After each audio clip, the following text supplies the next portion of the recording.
Hi, Founder fans. Jason here, and today we are discussing George Washington's Cabinet, and we are very fortunate to be joined by the author of a book called The Cabinet, Dr. Lindsay Chervinsky. Lindsay, thank you so much for coming to join us today. Oh, it's my pleasure. Thank you for having me. Absolutely. So, we're going to talk a lot about the characters involved with the cabinet, but um, can you tell us anything about George Washington's attitude as he assumes the office of presidency and maybe some of the things weighing on his decision to pick people? Well, that's a great place to start. I think it's super important to remember that in the early 1790s, really starting in 1789 when Washington took office, it was an incredibly tense moment. So there was so much that he had to decide. There were so many decisions that he had to be the first person to do.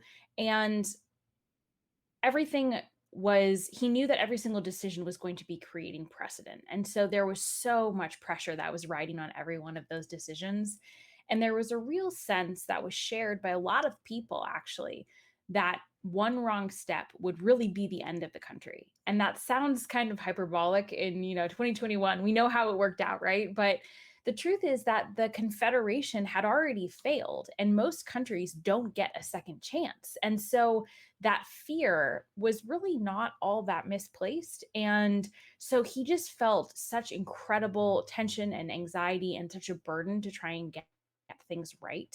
And as he was selecting people to fill the executive departments, he was thinking to himself, how can I put together a cabinet that, well, let me back up.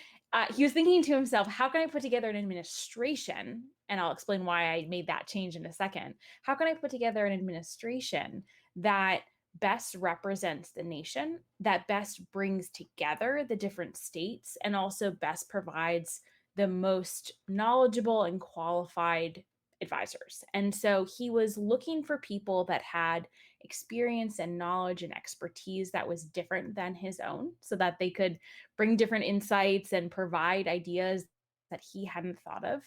But he was also looking for people that represented different states, different economic, geographic, social, cultural, factional interests. So, for example, Alexander Hamilton cozied up to the merchant elite in New York City and sort of was pro Britain and pro cities, whereas Thomas Jefferson stood for the yeoman farmers in Virginia and he was pro France and sort of anti city because he thought that's where corruption and sin and pestilence bred. And so he was looking to bring together people that represented the diversity of American citizenship. And in 2021, we look at this group and we think, hey, that's like four white guys. That's not particularly diverse. But at the time, their contemporaries really understood what Washington was trying to do. Yeah. Now, I promised that I would come back to that one little clarification. When Washington was putting together that administration, he didn't actually convene a cabinet meeting until 2.5 years into his administration. We can talk a little bit more about that, but I just wanted to make sure I didn't give a false impression. Yeah, please. No, I'll be happy. We can continue on that and then retrace our steps for the individuals if you like. So he doesn't convene it, but these people, these gentlemen show up and they are hard at work for those first 2 years. They just don't all come together like we might see in the movies. Yeah, that's right. So Jefferson was the last to take office. He actually didn't take office until March of 1790, so almost a year into Washington's term. But they slowly take office. They exchange letters. Washington has one-on-one meetings with them to clarify details and, nail out some of the additional questions that come up in the course of dealing with a very tricky issue and think about trying to handle these things with parchment and quill. It's an incredibly complex situation, and that's not necessarily the most efficient way of communication. So Washington meets with people one on one, but he doesn't actually convene a cabinet meeting until 2.5 years into his administration on November 26th, 1791. And he doesn't say why, so we kind of have to make an informed guess. And my best speculation is that he was very wary of any comparison to the British cabinet, especially because the delegates at the Constitutional Convention had explicitly rejected proposals for a cabinet because of their concerns about the British system. So Washington was very worried about that. He knew that those were the expectations and he didn't want to recreate that and eventually decided he had to, but he did his best to try and hold off as long as possible. Yeah, that makes a ton of sense. And you know what? Speaking of which, as you said, Thomas Jefferson showed up a little late before Rhode Island joined the Union. I will note, but he shows up pretty late, and we get the idea that Hamilton and Jefferson just hate each other right off the bat. But from my understanding, I'm not even sure that they met. I've read that they probably met once or twice before Jefferson went to France, but when he comes back, they don't really know each other at all, and it takes a year or two for them to actually realize, hey, we don't like each other very much. Is that Yeah. true? And does that have any influence to the calling of that first cabinet meeting? So that I think that that's right. They definitely had met at some point, either in New York City or perhaps in Philadelphia, and they certainly knew of each other, Right. but they didn't know each other well. Now, I think they probably knew from the very beginning that they probably had different ideas about things because Jefferson's time in France had sort of radicalized him towards or away from a strong executive government, and Hamilton was always pro executive government, Yeah. but they had a very respectful and cordial relationship when they first met. And it wasn't until they had really been working in office with each other for several months, maybe a year, that they came to realize that they actually disagreed on everything. And they were diametrically opposed worldviews, really, about every issue you can imagine. So, from which country the United States should ally itself with, where the federal government should put its resources, how who is the ideal citizen, how one should comport oneself, their different versions of masculinity, you name it, they were different. And so I think they would have inevitably clashed, and they would have inevitably sort of formed these two different early political parties. I think that it just happened faster because they were in the cabinet and they were stuck together so frequently that they became convinced that the other was this like mortal threat to the future of the country, and they had to do something to protect it. Now, I don't think that Washington convened the first cabinet meeting because of their disagreement. I think that he convened the first cabinet meeting because he realized that some issues were so complex that they touched on multiple departments, and there was just no way to handle with one person. So, for example, on November 26, 1791, when Washington did meet with the cabinet, the purpose of the meeting was to discuss the diplomatic and trade relationships with Spain, France, and Great Britain. Now, diplomatic and trade relationships inherently include the Treasury, because we're talking about trade. They inherently include the State Department, because we're talking about diplomacy. But they also probably include the War Department if things go badly. And they include the Attorney General, because you need to sort of figure out the nitty gritty legal details. And so, what he realized was that he needed to have all of these people in order to make a coherent policy that best included the details from all of the different departments. Interesting. And it reminds me as you're talking that we often look to George Washington as setting all these precedents for the presidency, which is true.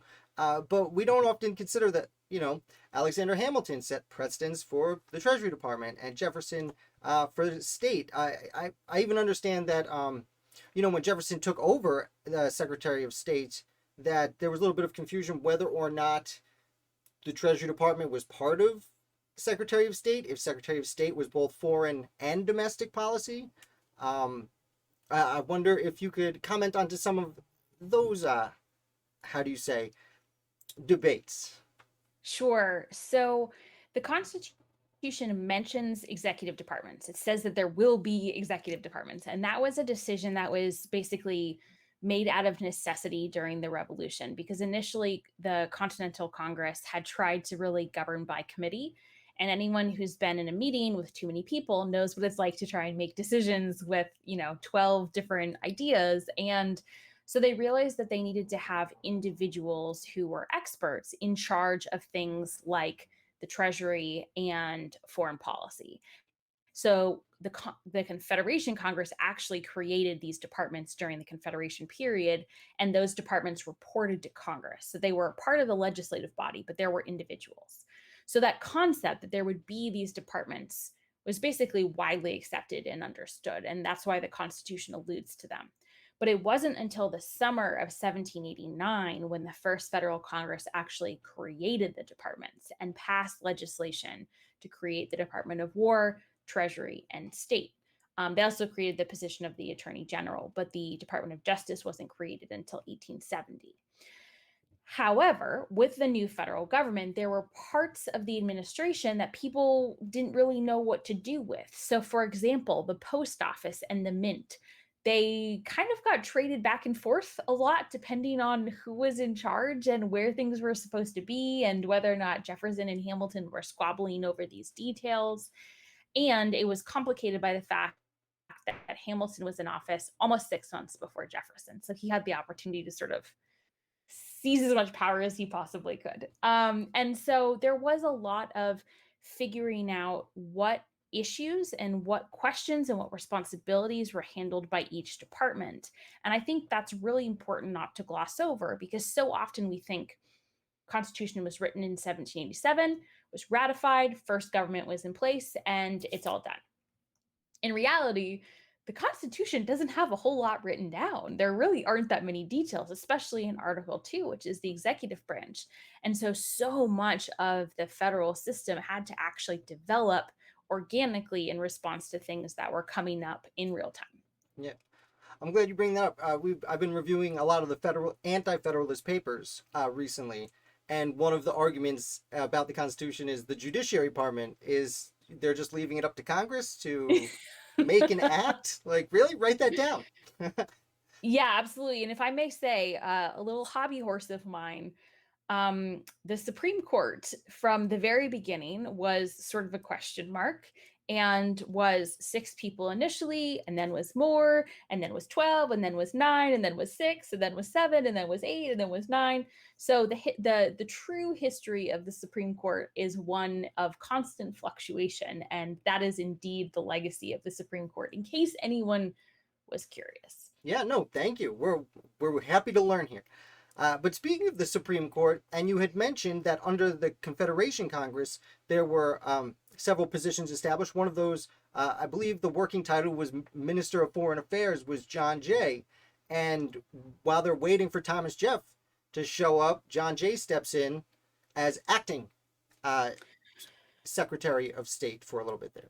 Am I wrong? Well, so he was the Minister of Foreign Affairs under the Confederation. Right. So he basically just stayed in office until Jefferson. So he didn't take on a new position. He just stayed in office until Jefferson came back. Right. However, what's really interesting is there's evidence to suggest that Washington asked him which he would prefer, if he would prefer to be the Secretary of State or the Chief Justice of the Supreme Court. And I don't know if that's actually true. I mean, there's some of these things. It's like, well, did the conversations happen? Did they not? But whatever happened, he ended up being the Chief Justice, and he was closer to Washington than Jefferson was. Jefferson and Washington had a professional relationship, but they weren't nearly as close as Jay and Washington were. So even if that conversation didn't happen exactly like the records suggest, it wouldn't surprise me if Washington had given him the choice and he preferred the Supreme Court. It makes a lot of sense because, he goes to England a few years later while Chief Justice to make one of the most famous treaties of the late 18th century. I feel like that's easy to argue. And then I understand he was elected governor of New York while he was in England making treaties as Chief Justice of the United States. Yeah, his ideas about the separation of power are not necessarily what our ideas are today in the 21st century. No, my favorite John Jay quote, although his son was attributing it to him after his death, but it was, those who own the country ought to run it. No, yes. Yeah, that sounds about right. I think that he was incredibly principled. He was incredibly morally upright. He was very brilliant. He was sort of, I think, probably severe in his demeanor, which is probably one of the reasons he got along with Washington, because Washington was too. No one, ever questioned his qualifications or his capabilities. But he definitely sort of had an elitist air about him. And absolutely. as much as we can tell, obviously I haven't met the man. But yeah, so he had some interesting ideas about separation of power and was more than willing to provide advice to Washington behind the scenes and to the other secretaries as well. And then had no problem taking on this special envoy position, which you referenced, to go to Great Britain to negotiate Jay's Treaty. He left in 1794, negotiated in 1795, and then came back and became governor. So he had, a lot of different really fascinating positions. Right. And well, I just want to side note, I can't quote most founders. That's just a really short quote that I happen to remember. It's a good But one. It's a good speaking of one. Jay's Treaty, it has a kind of a reverberating effect through not just the Washington administration itself, but through the whole government. For example, I understand Edmund Randolph, whose name has not really come up. We did mention Attorney General, but not specifically Randolph. Um, could we transition to him for briefly? Yeah, so he's one of the figures that I think I really, with my book, I try and bring him back into the story because he had sort of an unfortunate end to his public career, and that has obscured his legacy, and Jefferson's writings have obscured his legacy. But so, for some context, he served as one of Washington's first aides de camp during the Revolution. Then he went back to Virginia. He served in a bunch of state positions, including state attorney general. He served on the Council of State, and then he became governor and served 2 terms as governor. The entire time he was doing that, he was also Washington's private attorney. So they were incredibly close. And he frequently represented Washington in private legal matters.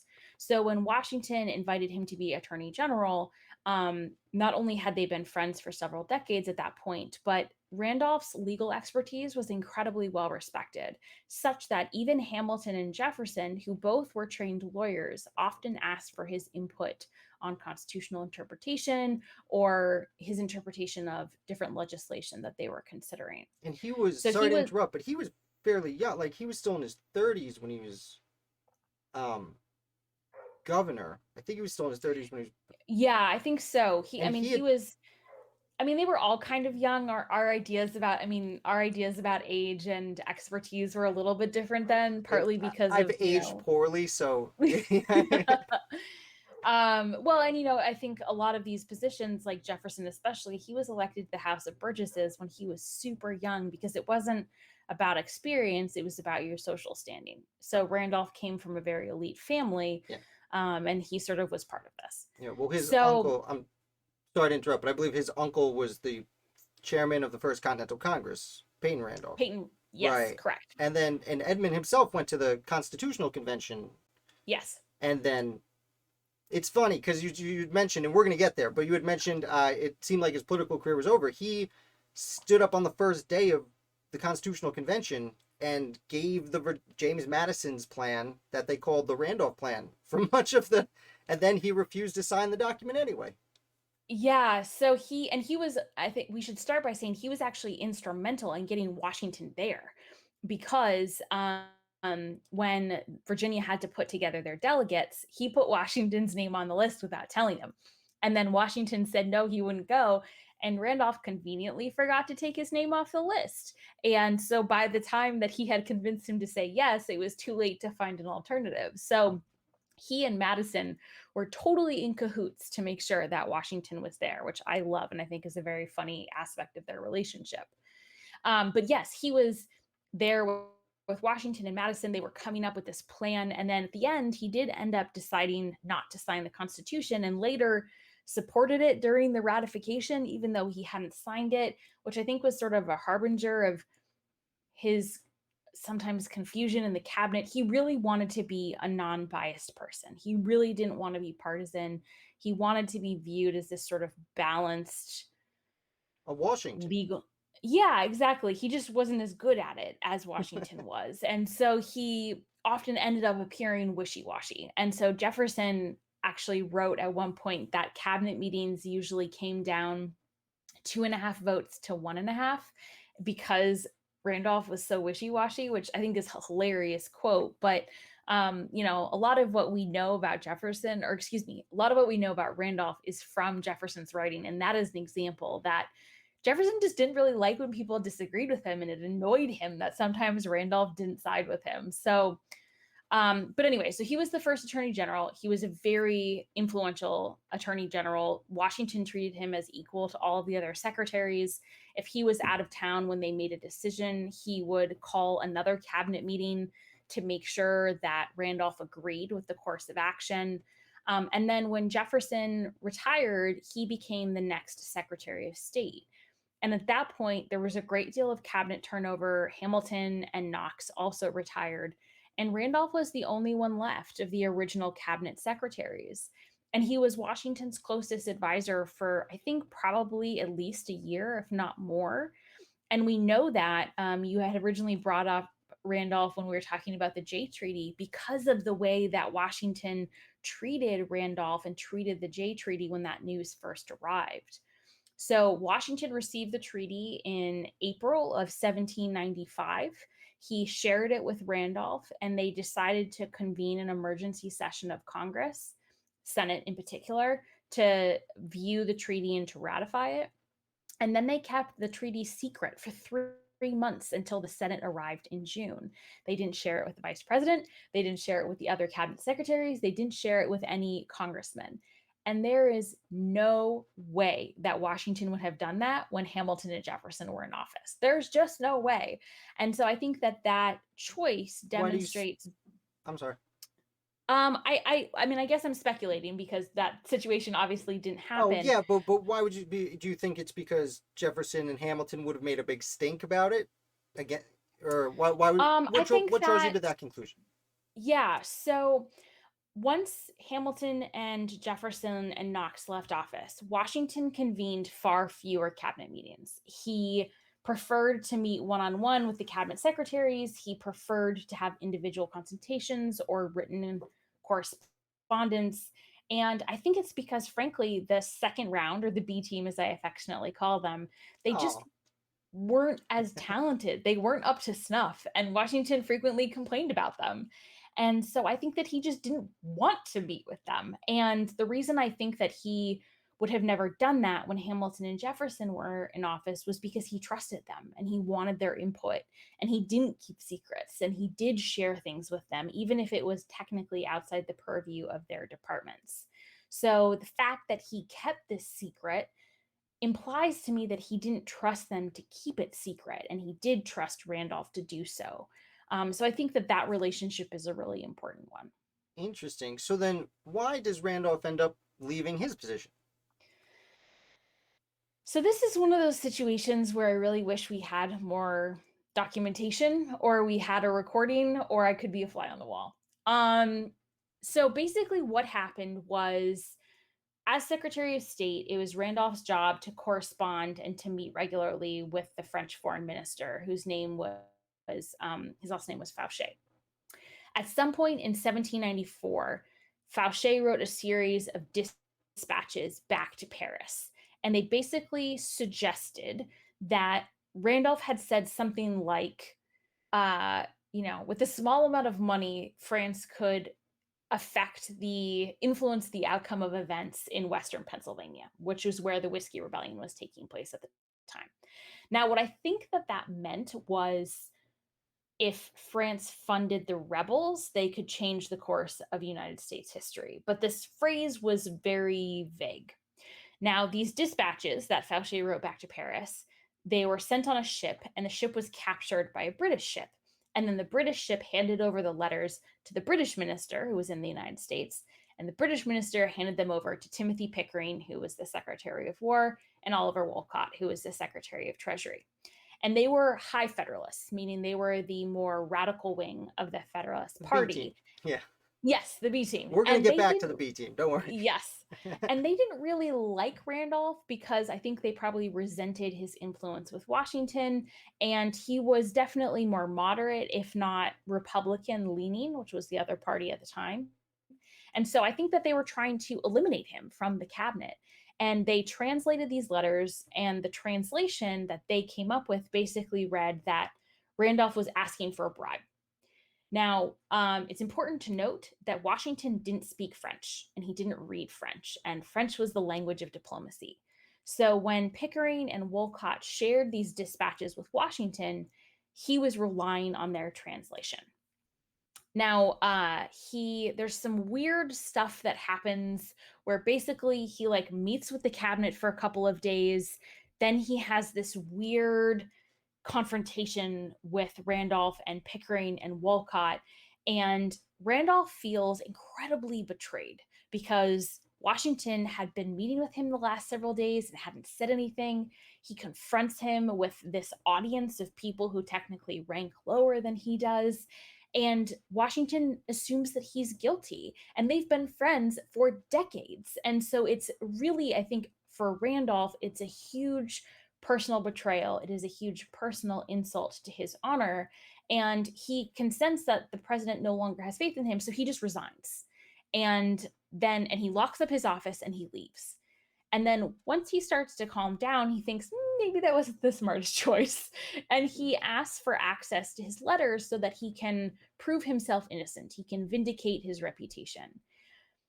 Now, whether or not those letters got lost in the mail, or some of them got lost, or some of them got delayed, or Pickering or Wolcott sort of messed with them, it's unclear. But basically, he thought that Washington wasn't handing everything over. And so he published all of their correspondence in the newspaper. And there was no way to faster burn a bridge with Washington than to make public private correspondence. He hated it. He could forgive almost anything except that. And so at that point, the relationship was severed. And Randolph did end up writing a vindication, and his friends thought that he was innocent, and those who were sort of predisposed to judge him judged him. And he went on to be a private lawyer in Virginia, but he never again held public office. So I think that sort of And he's unfortunate end influenced things. Yeah, and he's only in like his maybe mid 40s at that point. Again, youth is different now than it was, but from my perspective, Yeah. it's not that old to end a career. He's already been governor.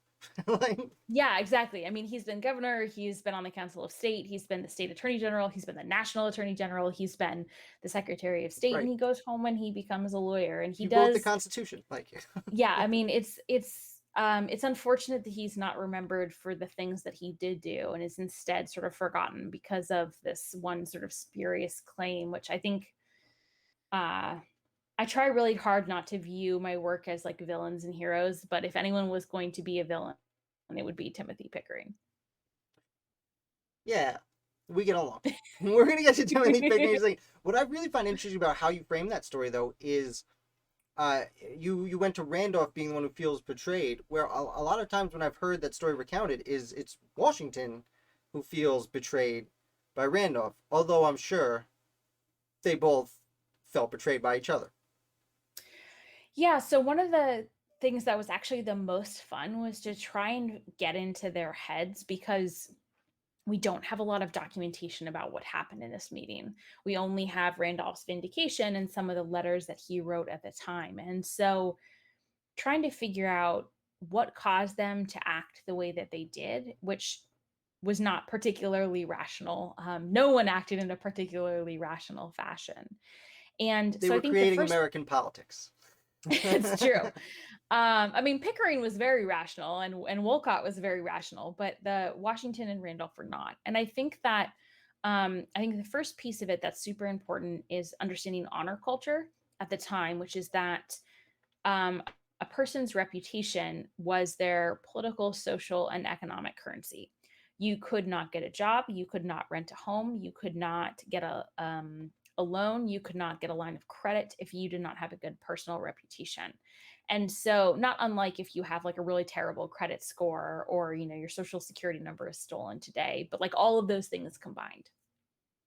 So I think that everyone was incredibly touchy about any potential slight to their honor, and that led them to act in ways that we would consider to be rash today. So I think that helps to explain Randolph's behavior a great deal. Well, I that's think why it so does many help. duels were going off. Exactly, Yeah. exactly. Which I would be remiss if I didn't mention, of course, Joanne Freeman's fantastic work, Affairs of Honor, which explains sort of this entire political culture and the very distinct political rules that governed all of these choices. It wasn't, willy nilly. It was very specifically constructed. Yeah.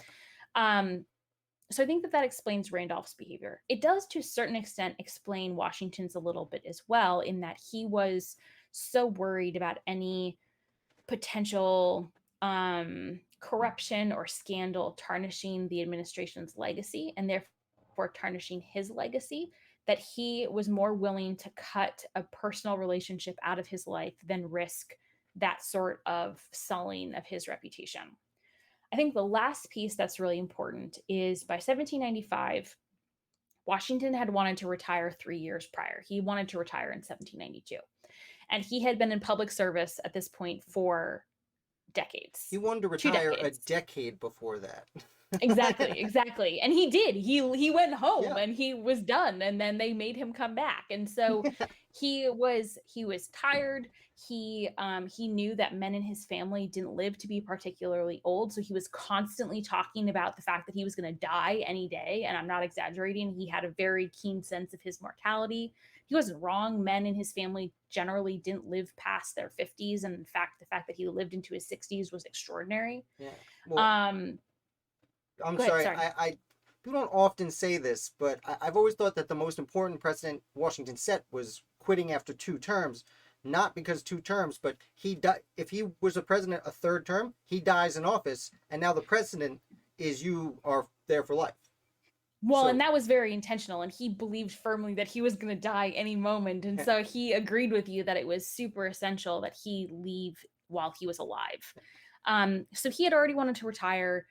He was tired of public service. He wanted to be home at Mount Vernon, but then also he was really annoyed by the political attacks that were starting to grow, and the partisan factions were growing stronger. The partisan conflicts and criticism in the newspaper were growing every day, and he had a very thin skin. He did not like it. He was annoyed by it. It made him mad. He complained about it. And so he felt like Madison had already betrayed him by starting this, starting to criticize him and start this political faction. Jefferson had left and he had betrayed him and joined Madison, and they were forming this political party. Hamilton and Knox hadn't betrayed him in the same way, but they had also left. And so when I think he was confronted with Randolph's betrayal, and I say that in air quotes, I think he just thought it was another person who was abandoning him and betraying him. And so he acted hastily. Now, he didn't write that down, so I'm kind of, reading between the lines, but it does at least seem consistent with his actions and his personality. yeah, well, it makes a lot of sense. He's basically begged by the nation to take over as commander in chief, and everyone loves him. He can do absolutely. Even you read in these anti-federalist papers where they're like, "We're not talking trash about the great hero of the revolution. Everyone makes mistakes." And less than 8 years later, suddenly this untouchable who you could never say a bad word about is getting trashed in the papers. And as you said, his friends are leaving him, and things are not he's still on a high horse, but like it's going, it's a little bit lower on the hill. I don't know how to make the Yeah. metaphor work, but Yeah, I mean, and it's really hard for us to understand because I think there are maybe only two political figures that have ever had even close to the same clout. One was Ulysses S. Grant after winning the war, but even then, he had a little bit less of a sterling reputation. I think the only other person is probably Eisenhower because he had been so apolitical, and he had won World War one II, more and then he is the like head George of Washington. NATO, and Yeah, yeah, I mean, like, who can compete with that? right. And And he had same thing no with Grant. political Yeah, exactly, and he had no political reputation, so he sort of was a safe figure. So I think that's as close as we've ever come to replicating that sort of stature. So it's really hard for us to sort of even wrap our minds around it because that's so not the political world we live in today. right. But he was this unparalleled figure, even if he was tarnished a little bit. But then as soon as he died, he became godlike again. I mean, the immediate transformation between like human to semi-mortal was instantaneous, even among his opponents and Democratic Republicans, which actually was convenient for them because if he was, a demigod or a semi-mortal, then he wasn't like anyone else, and everyone else could be criticized because they weren't Washington. So Right. it was a very convenient experience for everybody. I love how you use the term semi-mortal because he just died, so he's Yeah. obviously mortal. Yes, That's amazing. there's a great painting in the rotunda of the Capitol called The Apotheosis of George Washington. I mean, it's totally ridiculous because the concept that like any human could be that unflawed is obviously wrong. But I think it's really useful because that's he did go through an apotheosis in American memory in that we just completely ignored all of his flaws and like wiped them away as a convenient exercise. And then made up And cherry tree so stories and things of that nature. exactly, exactly. So it's very useful for the country, even if it's slightly absurd. Yeah, and especially at a time where things were so divided, because Jefferson's about to take over the presidency, and that's the first. After a revolution, when one party takes power and another one takes power, usually that's a violent transition. And from my perspective, one of the things very special about the American Revolution is the Adams-Jefferson handoff is nonviolent, which is Yes, unique in absolutely. history. Yes, But absolutely. we should take a little bit of a turn here. We've talked about three of the first four members of the cabinet. Henry Knox, his story is a little bit more standard, but we should run through it. He was just this bookseller who joined in the Revolution, somehow had read about artillery, and made his way up through the ranks until, as we said with John Jay before, Henry Knox becomes Minister of War for the Confederation Congress. And my memory's failing me a little bit. Does he transition directly, or does he leave and then Washington brings him back? He transitions directly. From the I okay. think his story is I think his story is equally as important to Randolph's for a slightly different reason and is one of the other ones that I really do hope people latch onto. Um so other than Randolph, he was probably the person that was closest to Washington. They had immediately hit it off in 1775. Apparently Knox was just super fun to be around, was a super positive person, always said yes, was up for any challenge, and sort of had the perfect opposite personality of Washington's to completely disarm sort of his aloofness. So they got along from day one. Washington really trusted him. He was the major general of artillery, so he was an essential part of the war effort. They stayed in touch throughout the Confederation period, and Knox was actually the one that sent Washington reports about the Shays Rebellion prior to the Constitutional Convention. And so he was an essential source of information and procured for Washington the suit that he wore to the inauguration in 1789. Well, that's a fun fact. Yeah, it is a fun fact. So I am full of useless and That's a fun good facts. one, man. It is a good one. So from the very beginning, he was super important because he was so close, but also as the Secretary of War during the Confederation period, he had overseen the reorganization of the militias. He had overseen all of the treaties with Native American nations. And he had seen firsthand how incompetent the Confederation Congress was to actually attend to national defense because it had no money. So when Washington came into office, Knox had all of this firsthand knowledge that he could bring to the administration. And one of Washington and Knox's first actions were to try and get Native American affairs in order, get those relationships on a more peaceful footing, but also to reorganize the army and reorganize the militias to make sure that it wasn't, sort of a bumbling system. So for the first year and a half of the administration, we often forget this, but the first year and a half, I think his portfolio was actually the most active and the one that Washington probably spent the most time on. And he was such an important person that his absence was very much noted. So in 1794, he had, I think it's important to remember that Knox had also been in public service since 1775. So for 20 years, he had been on the road, he had been in public office, he hadn't had a set home. And I think he was tired. I think he wanted to go home. He had an estate in Maine that was like on the brink of bankruptcy. And so Right. he asked permission to go back to Maine and to try and put his affairs in order. And he said in his letter to Washington, it's actually very heartbreaking. He says, if you want me to stay, I'll stay. And it's just like, oh, it just tears at your heart because he's basically saying, like, I'll give up my home if you want me to stay. Yeah. And Washington says, like, no, you can leave. And so he goes to Maine as the Whiskey Rebellion is sort of coming to fruition. And then this is the part that I think it's important to keep in mind his history because he goes to Maine, he handles his affairs, and then he stays there for 6 weeks. And I think that he just was dawdling. I think he didn't want to go back. I think he was done. He just wanted to be home. And Washington sends him these letters saying, like, please come back. Please come back. I need you to come back and help me with this. And he doesn't. And they basically cross paths. Washington leaves Philadelphia with the militias to go out and meet the rebels right as Knox is coming into town. And I think that Washington never really forgave him because Washington always felt like public service had to come before your own personal comfort.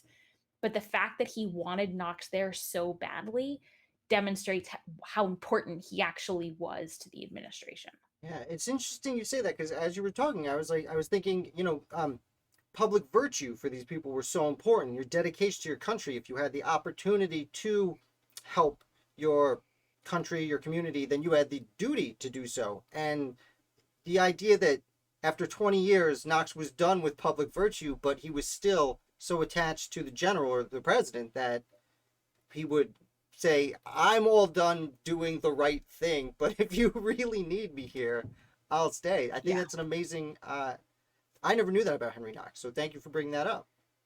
Yeah, it's and their letters towards the end of their relationship, they sort of have this cooling period once he leaves where Washington is mad, and then a lot of drama happens in John Adams' presidency, and we can talk about that if you want, but a lot of drama happens, and they do end up exchanging letters right before Washington dies. But it's just kind of a sad end to a relationship because he had been such an important person to Washington. Absolutely. Well, we have already filled up our time talking about the first term of George Washington's president. Perhaps you'd be willing to come back in the future and talk a little bit about the junto and the B team, because I feel like I feel like we could talk for hours about the B team. Oh yeah, there's so much to say. Happy to come back and chat about that. They are equally as colorful, if not necessarily as likable Oh, characters, no, not at all. which you Dr. know Chervin, sometimes makes for a better story. yes, absolutely. Well, Dr. Chervinsky, thank you so much for coming, and like I said, hopefully you can make time to come back for us soon. My pleasure. Well, Founder fans, again, there's a link in the description below to the book, The Cabinet. Dr. Chervinsky is so nice to come talk to us, and the book is amazing. Thank you for watching. Make sure you hit like and subscribe if you've watched this long, for sure, and I will be back with another Founder for you tomorrow.